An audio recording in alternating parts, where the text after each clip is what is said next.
임대료의 급상승으로 임차인들이 떠나가는 향상인 젠트리피케이션 갈등이 살인 미수로까지 번졌습니다. 이를 방지하기 위한 법안은 국회에서 여야 간의 이견으로 갈 길을 잃고 있습니다. 권오중 포스코 회장이 자진 사퇴 의사를 밝힌 이후 포스코 내부에서는 차기 회장 찾기에 분주합니다. 이번에도 정치권의 입김이 작용하고 있다는 지적이 나옵니다. 5G 주파수 경매가 오늘 마감됐습니다. 2통 3사 간 과당 경쟁은 벌어지지 않아 낙찰가는 4조 원을 넘기지 않았습니다. 우리은행이 곧 금융위원회에 지주회사 설립 인가를 신청할 계획입니다. 금융권에서는 우리은행을 중심으로 한 인수설이 무성합니다. 새롭게 준비한 뉴스플러스 잠시 후 시작합니다.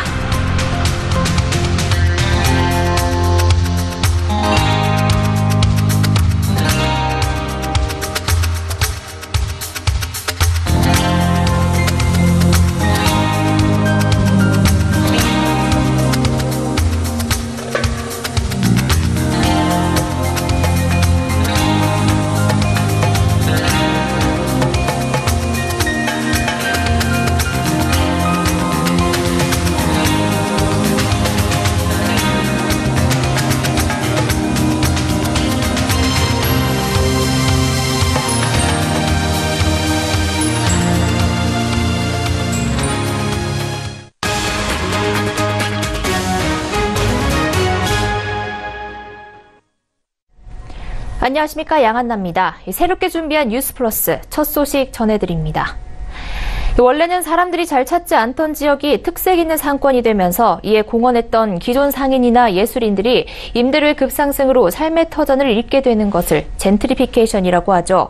최근 서촌에서 가게 월세를 4배 이상 올리지 않으면 나가달라는 건물주의 요구에 임차인이 망치를 휘둘렀습니다. 젠트리피케이션이 참극을 불러온 건데요. 이를 방지하기 위한 상가 임대차 보호법 개정안이 국회에 상정돼 있지만 여야의 이견으로 표류하고 있습니다. 고현정 기자의 보도입니다. 지난 7일 서촌 궁중족발 사장 김 씨가 건물주 이 씨에게 망치를 휘둘러 살인미수 혐의로 구속됐습니다. 해당 사건은 건물주 이 씨가 7년째 서촌에서 궁중족발을 운영하고 있는 세입자 김 씨에게 기존 시세의 4배가 넘는 보증금 1억 원과 월세 1,200만 원을 요구하면서 발생했습니다. 이후 진행된 명도 소송에서 세입자 김 씨는 상가 임대차 보호법에서 보호하는 5년 이하 임차인이 아니라 패소했고 12번에 달하는 강제 집행 대치가 반복되면서 갈등이 극단으로 치달은 겁니다. 하지만 서울 곳곳의 젠트리피케이션 피해는 서촌에만 국한된 사건은 아닌 상황. 제가 5년간 영업을 했었는데 집주인이 이제 임대인이 바뀌면서 이제 임대료를 상승을 많이 했어요. 그러니까 5년치를 한꺼번에 인상을 해달라 그런 요구가 들어왔기 때문에 어려움을 많이 느꼈죠. 임대료 급등에 따른 피해를 막고자 서울 성동구는 자체 대책을 내놓기도 했습니다. 서울의 이제 신촌이나 이대 이런 데 가로수길 이런 데서는 임대료가 가파르게 이제 상승을 해서 공실률이 굉장히 많이 높습니다. 그리고 성수동 같은 경우에도 도시재생 사업을 추진하면서 이제 지가가 좀 오를 기미가 있어서 우리가 이거를 사전에 예방하기 위해서 젠트리피케이션 정책을 도입을 했고요. 거기 일환으로 안심상가를 이제 조성을 하게 됐습니다. 임대료 이제 가이드라인 역할도 할 수 있을 거고요. 신촌의 임대료 인상을 감당하지 못해 갈 곳을 잃었던 서울 미래유산 공시 책방과 원래 성동구청 앞에서 장사를 하던 윤스김밥도 젠트리피케이션 피해 상인들을 위한 성동 안심상가에 지난 3월 입주했습니다. 하지만 이전에 자리 잡았던 곳만큼 잘 갖춰진 상권과 인프라까지 마련해주기엔 한계가 있는 것은 사실. 거리가 조금 여기 이제 학교 있는 것도 아니고 이 무슨 주변에 사람들이 몰릴 수 있는 장소도 아니고 그냥 흐르는 도로인데 그렇게 좀 아쉬웠고 일부러 오신 분들 아니면 거의. 전문가들은 임대료 급등으로 쫓겨나는 임차인에게 별도 상가를 마련해주는 것만으로는 미봉책이고 근본적으로는 상가 임대차 보호법을 개정해야 한다고 강조합니다. 젠트리피케이션을 막기 위해 상가 임대차 보호법 개정안이 국회에 상정돼 있지만 여야 의견으로 표류하고 있습니다. 국회에 계류돼 있는 상가 임대차 보호법 개정안은 임차인의 계약갱신 요구권 기간을 현행 5년에서 10년으로 확대하자는 겁니다. 최근 주목받고 있는 망원동의 망리단길, 봉천동의 샤로스길 등 임차인들이 수년간 노력해 아무도 찾지 않던 곳에 상권을 발달시킨 경우 임차인이 투자금도 회수하고 안정적으로 다른 곳으로 이동하기에 5년이라는 기간이 짧다는 겁니다. 상가 임대차 보호법 개정안은 4개인데 법제사법위원회 문턱을 넘지 못하고 있으며 홍익표 의원 발의안의 경우 2년 넘게 계류 중입니다. 4개 안 중에서 가장 최근에 발의된 이현주 의원 대표 발의안의 경우 차임 또는 보증금의 증액 비율을 청구 당시에 차임 또는 보증금의 5%를 초과하지 못하도록 하고 분쟁 조정을 위한 위원회를 설치하자는 내용도 포함하고 있습니다. 소관 상임위인 행정안전위원회 등은 통과했지만 자유한국당 등 야당이 임대인의 권리도 충분히 보장할 수 있어야 한다며 반대해 법사위 통과가 그동안 지연됐습니다. 20대 국회가 후반기 원구성 협상을 최대한 빨리 마치고 민생경제 챙기기에 나서야 할 때라는 지적이 나옵니다. 서울경제TV 고현정입니다. 권오준 포스코 회장이 잦은 사퇴 의사를 밝힌 이후 포스코 내부에선 차기 CEO 찾기가 진행되고 있습니다. 포스코 내부적으로는 CEO 승계 카운슬을 통해 내부 인사와 외부 인사를 모두 후보군에 놓고 차기 회장 후보군 좁히기에 나섰다고 합니다. 하지만 이번 포스코 CEO 역시 과거와 동일하게 정치권의 입김이 작용하고 있다는 지적이 제기됩니다. 권오준 회장의 잦은 사퇴 발표 때와 마찬가지로 또다시 정치권에 보이지 않는 입김이 작용할 가능성이 높다는 게 포스코 안팎의 분위기입니다. 김상윤 기자가 보도합니다. 포스코의 사회이사 5명으로 구성된 CEO 승계 카운슬은 최근 입장을 내놓았습니다. 카운슬은 후보자 명단을 공개하지 않는 것과 관련해서는 후보자 개인의 명예와 공정성을 제고하고 불필요한 외압 가능성, 후보 간 갈등을 차단하기 위한 것이며 일체 의혹과 외압은 없다고 밝혔습니다. 언론에서 깜깜이 CEO 발탁이라는 지적을 제기하고 정치권과의 연계 가능성이 제기되자 내놓은 입장입니다. 하지만 이달 초 여당 국회의원이 주최하고 사회단체 관계자들이 참여한 포스코 관련 자담회에서는 외부 후보자와 함께 전직 포스코 출신 후보자들의 실명이 공개됐습니다. 포스코는 깜깜이 CEO 선발에 대해 해명하고 있지만 정치권에서는 후보자들의 실명을 거론한 것입니다. 가장 유력한 후보로는 김준식 전 포스코 사장이 꼽힙니다. 김 전 사장은 광양제철소장과 대표이사를 역임해 포스코 내부 사정에 밝은 엔지니어 출신으로 장하성 청와대 정책실장과 초중학교 동기 동창입니다. 특히 이낙연 국무총리와는 광주제일고 동문입니다. 아울러 포스코가 경북 포항과 전남 광양 2개의 제철소를 운영하고 있는 상황에서 매출로만 보면 광양제철소가 포항제철소보다 더 큰 만큼 호남 출신의 CEO가 나올 수 있다는 평가도 유리하게 작용하고 있습니다. 또 고 박태준 포스코 명예회장이 직접 스카우트한 구자영 전 SK이노베이션 회장과 권오준 회장이 사퇴 직전 사장으로 승진시킨 장윤아 포스코 사장도 유력 후보군에 포함된 것으로 알려졌습니다. 외부 인사로는 노무현 정부 초대 산자부 장관을 지낸 이희범 전 평창 동계올림픽위원장과 노무현 정부에서 감사원장을 지낸 전윤철 씨도 후보군에 이름을 올리고 있습니다. 전윤철 전 감사원장의 경우 지난해 대선 당시 더불어민주당의 공동선거대책위원장을 지낸 인물입니다. 권오준 포스코 회장이 창립 100주년의 비전을 발표하고 불과 10일 후에 자진 사퇴 의사를 밝힌 것과 마찬가지로 포스코의 차기 회장도 정치권의 입김이 작용할 것이라는 게 포스코 안팎의 분위기입니다. 이번에도 정치권과 교감을 나눈 최종 후보가 7월 주주총회를 통해 포스코 회장직에 오를 것으로 전망됩니다. 서울경제TV 김상윤입니다. 내년 3월 세계 최초 5G 상용화를 위한 주파수 경매가 오늘 마감됐습니다. 좋은 주파수를 많이 확보하기 위한 2통3사의 치열한 경쟁이 펼쳐졌는데요. 다행히 과당 경쟁은 일어나지 않아 4조 원 미만에서 주파수 경매가 마무리됐습니다. 이보경 기자가 보도합니다. 통신업계의 최대 이슈였던 5G 주파수 경매가 시작한 지 이틀 만에 종료됐습니다. 이번 주파수 경매에서 가장 관심을 모았던 주파수 대역은 전국망 구축에 유리한 3.5GHz 대역 280MHz 폭. 이통 3사는 이틀간 3.5GHz 대역을 놓고 경쟁을 펼쳤지만 과당 경쟁은 벌어지지 않아 낙찰가가 4조 원을 넘지는 않았습니다. SK텔레콤과 KT가 최대로 확보할 수 있는 주파수 폭인 100MHz 폭을 따냈고 LGU+는 80MHz 폭을 확보했습니다. 같이 경매에 나온 28GHz 대역의 2400MHz 폭은 이통 3사가 800MHz 폭씩 나눠 가지면서 지난 15일 일찌감치 마무리됐습니다. 28GHz 대역은 3.5GHz보다 속도는 빠르지만 도달 범위가 좁아 많은 기지국이 필요합니다. 주파수 위치를 정하는 2단계 경매는 금액 제한이 없는 밀봉 입찰 방식으로 경우의 수도 6가지밖에 되지 않아 낙찰가가 수천억 원 수준에서 마무리됐습니다. 이번 경매를 통해 확보한 5G 주파수는 올 12월 이통 3사에 할당됩니다. 이후 이통 3사는 5G를 위한 시설을 구축하고 시범 테스트를 진행한 뒤 내년 3월 세계 최초로 5G를 상용화할 계획입니다. 서울경제TV 이보경입니다. 우리은행이 곧 금융위원회에 지주사 설립 인가를 신청할 계획입니다. 빠르면 연말, 늦어도 내년 초에는 우리금융 지주가 탄생할 것으로 보이는데요. 이 지주사 전환 작업이 구체적으로 진행되면서 금융권에선 우리은행을 중심으로 한 각종 M&A 소문도 커지고 있습니다.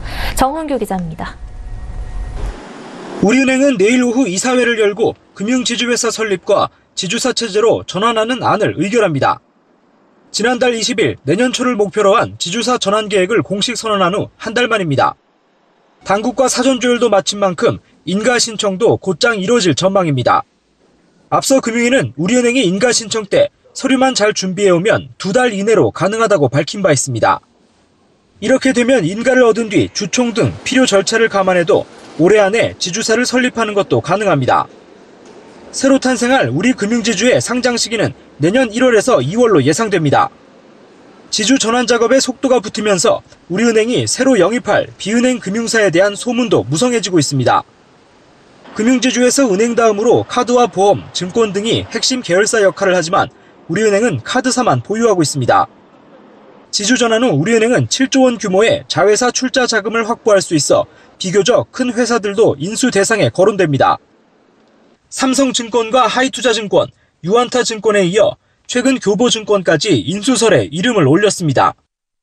우리은행의 교보증권 인수설이 제기됐을 때 교보증권은 검토 중이라고 밝혔지만 우리은행은 사실무근이라 말해 입장이 엇갈리기도 했습니다. 이를 두고 비싸게 팔려는 자와 싸게 사려는 자의 눈치 싸움이 시작됐다는 분석도 나옵니다. 서울경제TV 정훈규입니다. 역대 가장 큰 폭으로 오른 올해 최저임금 탓에 소상공인들의 시름이 깊어진 상황입니다. 여기에 내년도 최저임금 논의가 진행 중에 있어 업계에선 과연 내년엔 또 얼마나 인상할지 관심이 쏠립니다. 얼마 전 최저임금 산입 범위가 확대됐지만 소상공인들은 해당 사항이 없어 그림의 떡이라며 오히려 최저임금을 인상시키는 명분이 될 뿐이라는 입장입니다. 이에 소상공인들은 최저임금을 차등 적용해야 한다고 목소리를 높이고 있습니다. 김혜영 기자가 보도합니다. 소상공인 업계가 최저임금 차등 적용을 주장하고 있습니다. 지난해 급격히 오른 최저임금 인상에 소상공인들이 길거리로 내몰리고 있다며 내년도 최저임금 인상만큼은 영세 소상공인의 지불 능력을 고려해야 한다는 겁니다. 소상공인 최저임금 차등화, 업종별 최저임금 차등화 방안 등을 촉구하며 5인 미만 업종에 대한 선결점 차등화 도입을 촉구하는 바입니다. 저희 의견이 묵살된다면 소상공인협회는 최저임금위원회 심의 자체를 인정할 수 없고 참여 자체를 거부할 수 있음을 밝혀두는 바입니다. 소상공인들은 생존의 입장에서 이 부분에 대해서 절박한 심정으로 말씀드리고 저희가 길거리로 투쟁으로 나서지 않기를. 최저임금 인상 여파에 고용주들의 부담이 커지자 정부는 최저임금 산입 범위를 확대했습니다. 정기상여금과 복리후생비수당을 최저임금 산입 범위에 넣기로 한 겁니다. 그러나 편의점이나 음식점 등을 운영하는 소상공인의 경우 상여금이나 복리후생비 등을 지급하지 않는 구조라 실질적인 임금 감소를 통한 비용 절감 효과를 보지 못하는 상황입니다. 결국 각종 수당이 없어 개정법에 영향을 받지 못하는 소상공인은 최저임금 인상의 부담을 고스란히 안고 있는 셈입니다. 주휴 수당에 관해서도 목소리를 높였습니다. 소상공인들은 주휴 수당이 산입 범위에 들어가지 않은 것이 문제라고 입을 모읍니다. 근로기준법은 주 15시간 일한 근로자에게 한 주에 하루 이상 유급휴일을 줘야 한다고 규정하고 있습니다.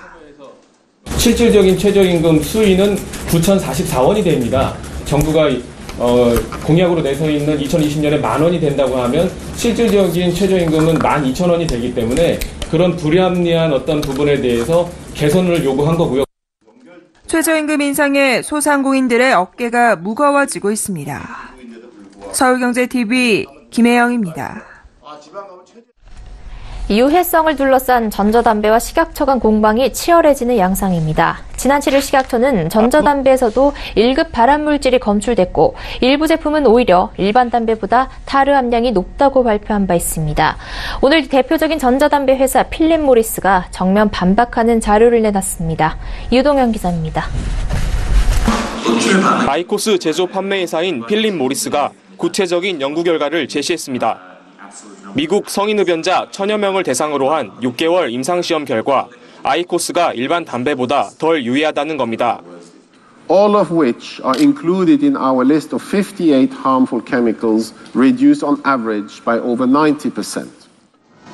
아이코스 사용자들은 심혈관, 호흡기 질환과 암을 유발하는 주요 8개 평가지표에서 금연한 사람과 같은 방향성을 보였다고 밝혔습니다. 지난 7일 전자담배가 덜 유해하다고 볼 수 없다는 식약처의 발표를 정면 반박한 셈입니다. 이어 타르 함량을 부각한 식약처 발표 방식에도 문제를 제기했습니다. 타르는 담배 배출물에서 니코틴과 수분을 제외한 모든 물질을 의미하는 만큼 타르 속 유해 물질 성분을 따져봐야 한다는 겁니다. 일반 담배는 연기 속에 4,000개 이상의 요소들이 있는 것과 달리 아이코스의 경우 그보다 작은 750여 개 정도이며 그 외 추가적인 유해 요소를 발견하지 못했다고 밝혔습니다. 한편 세계보건기구와 유럽연합에서도 타르를 위험성 평가 기준으로 삼는데 오해의 소지가 있다는 입장을 밝히기도 했습니다. 유해성을 둘러싼 전자담배 업계와 식약처 간 공방이 이어지면서 논란도 당분간 계속될 것으로 보입니다. 서울경제TV 유동현입니다.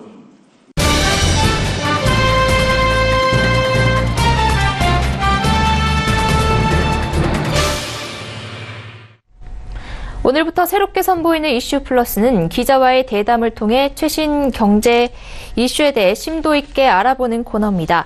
이슈 플러스 첫 시간은 미국과 중국의 무역 갈등이 우리 경제와 증시에 미치는 영향에 대해 금융증권부 김서훈 기자와 함께 알아보겠습니다. 김 기자, 미국이 중국과의 무역 협상에서 결국 실패하고 이 관세 부과를 결정했는데 미국이 어떤 관세 조치를 내린 겁니까? 네, 미국은 중국의 지식재산권 및 기술 침해에 대응해서 약 500억 달러, 우리 돈 54조 9천억 원 규모의 중국산 수입품에 대해 관세를 부과하기로 했는데요. 미국은 시진핑이 현재 강력하게 추진 중인 중국 제조 2025 전략을 공격 목표로 삼고 항공우주, 정보통신, 로봇공학, 신소재 등 중국의 첨단 기술 관련 제품 1,102개를 이 특별관세 대상으로 선정했습니다. 우선 1단계 조치로서 340억 달러 규모의 818개 제품에 대해 다음 달 6일부터 25%의 특별관세를 부과하기로 했고요. 이 나머지 품목을 포함한 2단계 조치는 추가적인 검토를 거쳐서 다음 해에 발표하기로 했습니다. 네, 그랬군요. 이 중국도 미국의 관세 부과에 맞서서 바로 보복 조치를 발표했다고요? 네, 맞습니다. 중국도 바로 다음 날 새벽 이 미국산 제품 659개 품목에 대한 보복 조치를 발표했는데요. 미국과 똑같이 500억 달러 규모의 미국산 수입품에 대해 다음 달 6일부터 25%의 추가 관세를 매기기로 했습니다. 시진핑의 보복 조치는 트럼프의 정치 기반을 노렸습니다. 오는 11월 미국 중간 선거에서 트럼프에게 정치적인 타격을 주기 위해서인데요. 2016년 대통령 선거에서 트럼프를 지지한 백인 저소득 노동자와 농민을 겨냥해 콩을 비롯한 농산물과 자동차 등을 보복관세 대상으로 선정했습니다. 네, 미국과 중국이 G2로 불리는 만큼 이번 조치가 좀 글로벌 경제에 타격을 줄 수도 있을 것 같은데요. 예, 그렇습니다. 마켓워치 등 외신 등에 따르면 이 미중 간의 무역 갈등으로 인해서 세계 경제 성장률이 둔화될 것이라는 우려가 커지고 있는데요. 옥스퍼드 이코노믹스는 미국 무역 전쟁이 글로벌 경제에 미치는 영향이 크지는 않겠지만 문제가 될 수 있다며 양국의 올해와 내년 경제 성장률을 0.1에서 0.2%포인트가량 끌어내릴 수 있다고 예상했습니다. 캐피털 이코노믹스의 리암 카슨도 보호무역주의 증가가 신흥국 시장 교역의 중기 전망에 분명한 위험이 되고 있다면서 수출 증가율 둔화 요인을 가중하고 있다고 분석했습니다. 네, 우리 경제도 당연히 충격이 있겠는데요. 우리 경제는 어떤 영향이 있을까요? 네, 우리나라의 대미 수출과 대중국 수출 규모가 이 총 수출의 1, 2위를 기록하고 있는 만큼 우리 경제에도 적지 않은 충격이 있을 것으로 보입니다. 한국무역협회에 따르면 미중 간 갈등 심화로 미국과 중국, EU 관세율이 10%포인트 상승할 경우 우리나라의 총 수출은 6.4%나 감소합니다. 전문가들은 미중 무역 전쟁이 발생하면 중국에 진출한 우리 기업의 현지 법인이 대미 수출에 타격을 받고 이것이 다시 국내 모기업에 부정적인 영향을 줄 가능성이 크다고 우려하고 있습니다. 네, 무엇보다 또 이번 관세 조치가 우리 증시에 미칠 영향에 대해서 우려하시는 분들 많을 것 같은데요. 전문가분들 전망은 어떻습니까? 네, 오늘 코스피 지수는 미중 무역 전쟁 우려로 인해서 1.16% 하락한 2376.24로 마감했고 코스닥도 3%나 떨어진 840.23에 장을 마쳤습니다. 증시 전문가들은 미국이 2단계 조치를 남겨 재협상의 여지를 보인 만큼 최악의 상황이 올 가능성은 적지만 수출주 등에 대한 어느 정도의 타격은 불가피하다고 설명합니다.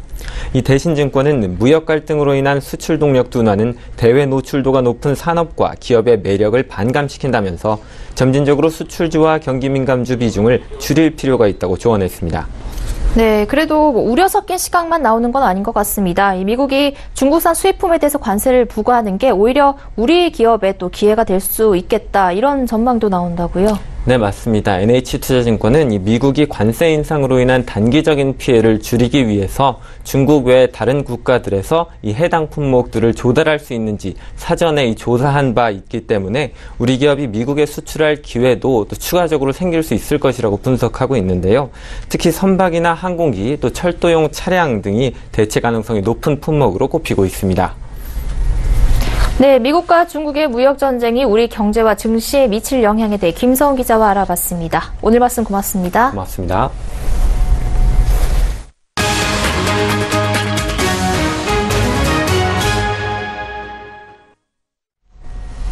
네, 정부가 30년 이상 도소매 음식업을 영위하는 소상인 중 전문성, 제품 서비스, 마케팅 차별성 등 일정 수준의 혁신성을 가진 기업을 발굴해 100년을 이어갈 지역 명소로 육성하기로 했습니다.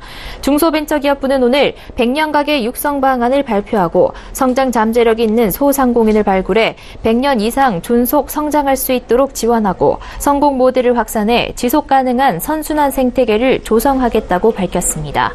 100년 가게로 선정되면 보증 비율과 보증료율 등을 우대하는 특례 보증과 소상공인 정책자금 금리 인하 등의 혜택을 받게 됩니다.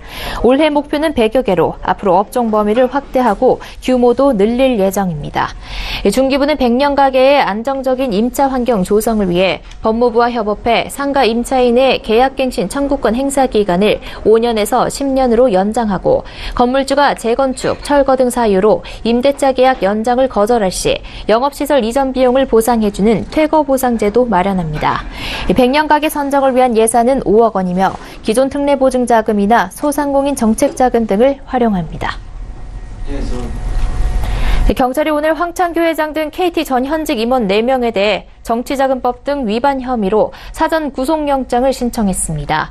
경찰이 KT 현직 최고 경영자에 대해 구속영장을 신청한 건 2002년 민영화 이후 처음입니다. 앞서 경찰은 지난 4월 17일 황 회장을 정치자금법 위반 피의자 신분으로 소환 조사한 바 있습니다.